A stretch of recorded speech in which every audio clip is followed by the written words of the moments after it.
देखु 28 डिसेम्बर आमर हूँ 1885 मसीह आमर दलर स्थापन होता कांग्रेस दल गोटे राजनीतिक दल नुहे ये दल आपण मैंने जानी स्वाधीनता आंदोलन रे मध्य मूलर आत्मा जदि आए से हूँ कांग्रेस दल आई कांग्रेस दल को लेकर आज आम जहाँ देशर गणतंत्र आमर स्वाधीनता आमर समता एवं आमर सामाजिक न्याय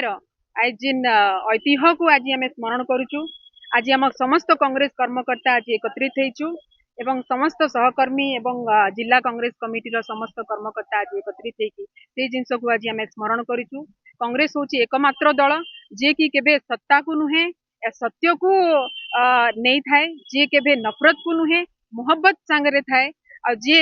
सब बेले लोकंकर लोकतंत्र एवं गणतंत्र को नहीं थाए। आपण माने देखुथिबे किबळी भाबरे आमर कांग्रेस दल पंचायती राज को आरंभ करिकी मनरेगा हो कि आमर सूचना अधिकार आईन जोटा कि आरटीआई कहउची ताकू जदि किए इंट्रोड्यूस करैतिला भारत देश रे ताली से होची कांग्रेस। तो आज आपण माने देखुथिबे किबळी भाबरे आज देश रे अराजकता चलीची किबळी भाबरे दल को भांगिया को चेष्टा करूचंती एवं महात्मा गांधी को जो सोच आज आपण माने देखुथिबे मनरेगा रे मध्य तांको नाटी को कटा होची। तो एई सब को नेकी आज हम कांग्रेस दल एकत्रित हेइछु एवं लोकंक पई सत्य न्याय पई कांग्रेस